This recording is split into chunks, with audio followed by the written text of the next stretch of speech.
All right, everybody. This is another trip. This is the neighborhood that it didn't even see the gate and probably would have smacked it. So we're gonna try that again. It looks like it's gonna exit out of here, and we're gonna go kind of downtown a little bit. So we're gonna give it a little bit of a shot. I haven't had any input. In 500 feet, turn right. And if you like the content, please like and subscribe. And I'll try to do more videos. And if you have a suggestion, please comment. Let me know. Let me know about the video quality too, because this is 4K at 60 frames. So we're seeing how this goes. This is very big files, very big uploads. It's getting a little close to this corner here. Not a fan of that. Okay, this is where it ignored the thing, and it would have done it again. Okay, so we're gonna let it go. I mean, aside from getting smacked in the forehead with that thing, I'm not driving. I just immediately disabled it and then enabled it because it didn't see that gate. So, you know, aside from that time, I haven't had any interactions other than just keeping my hands on the wheel for safety. But yeah, it just doesn't see that gate. It's not at the level that it's going to notice or see. And so that's a problem. Tesla, how would we see that? Or how would we implement that in such a way that it could see that, but also not mistake something else like a bug or something, you know, to mistake a bug for that? I don't know. I'm sure there's impossibly so many different ways that you'd have to, you know, smarten this up to make it adapt to everything. And then when does it start becoming an issue where it just doesn't do so well? Where it starts to get confused on little things. But oh well, we'll see how it goes. I mean, it's gonna do what it's gonna do.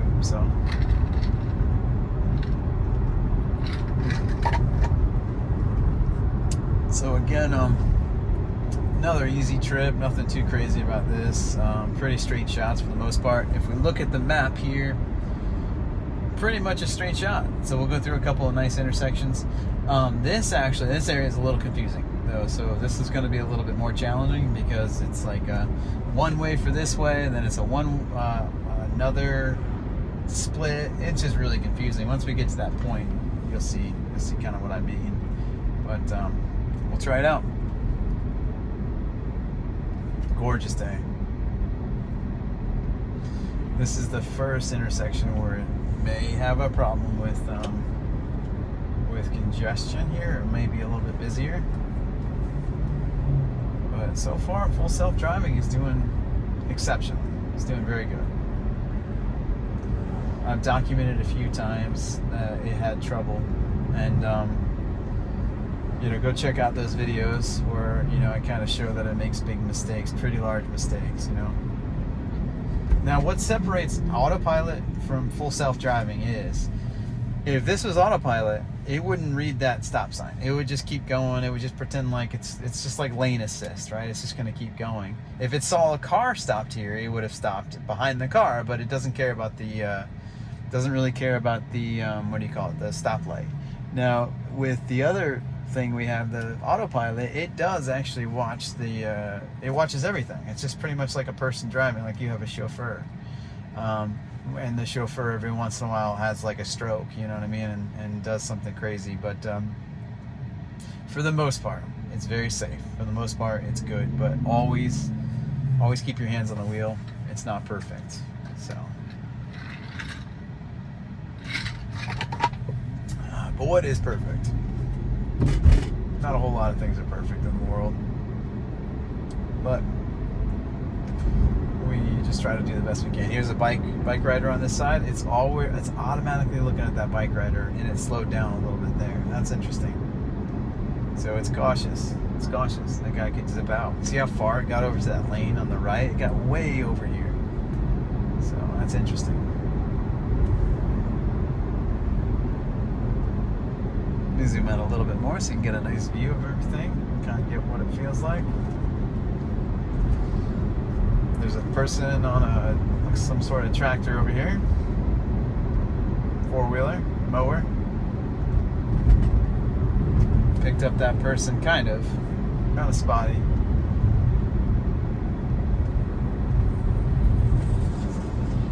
Another person on the side of the road.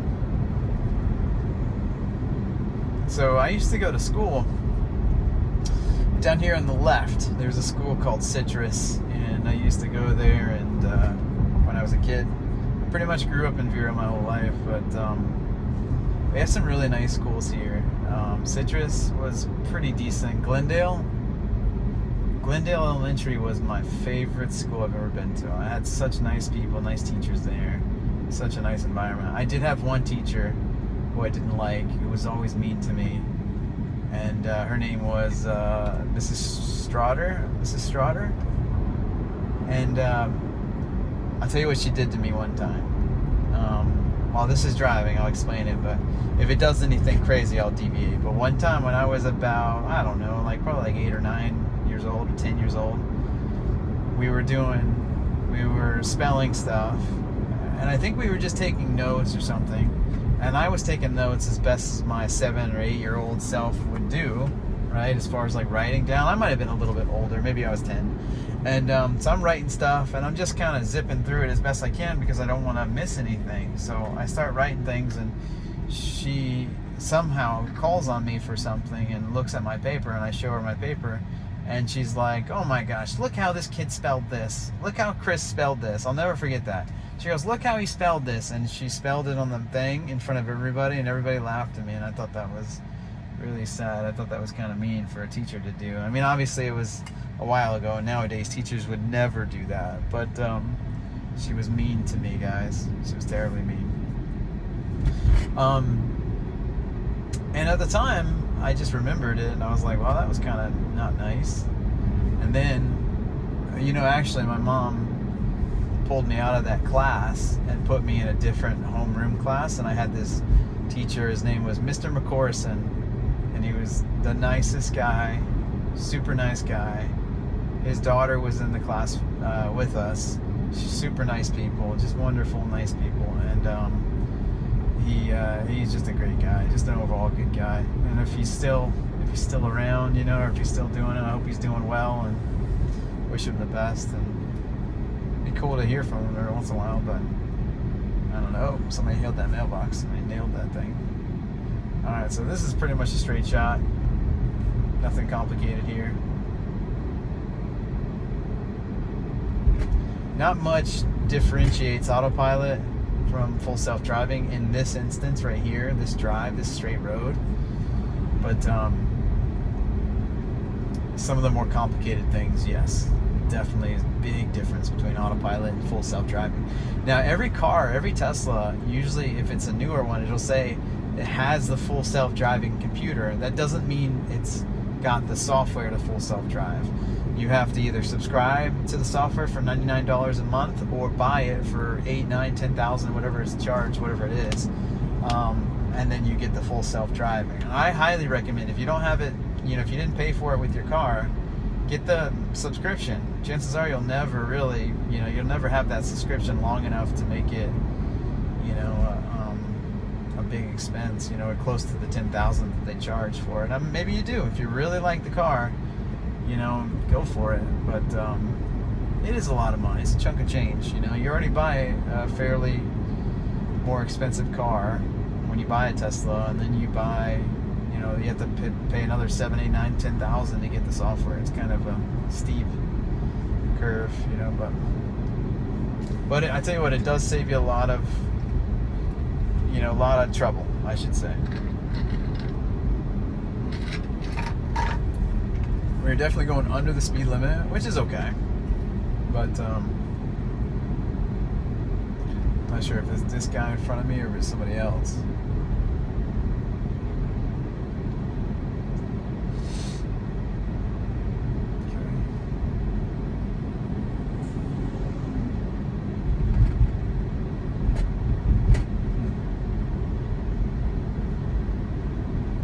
Warm up a little bit. 96, guys. It was 92 just 2-3 hours ago. 111. Nice.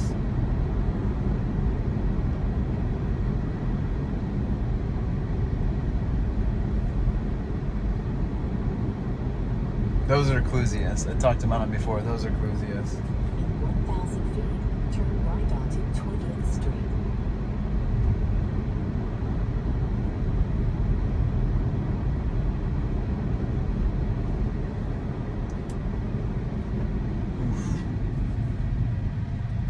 last stop here.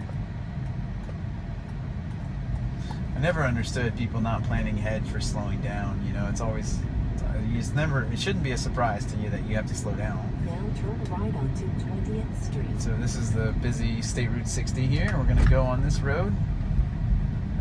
Probably switch lanes immediately, I'm sure. So we got to make our way over to the left. Slowly.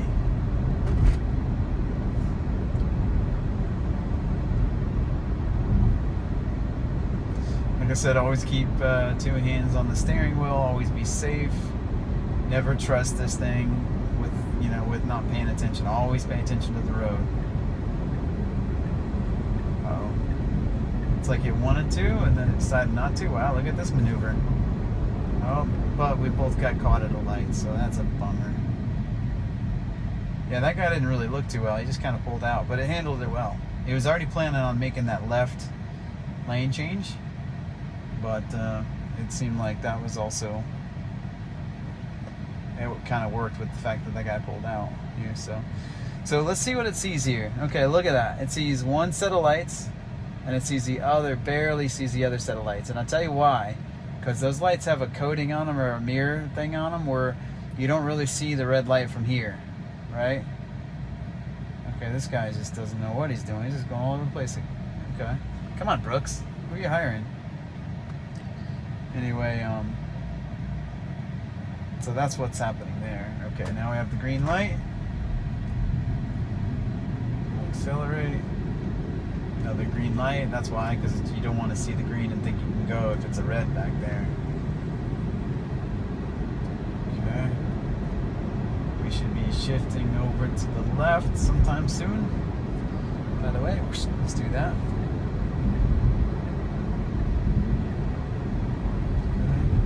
We'll cross over the railroad tracks and then to the left, and then it'll be on our right, the place we're going. Another red light.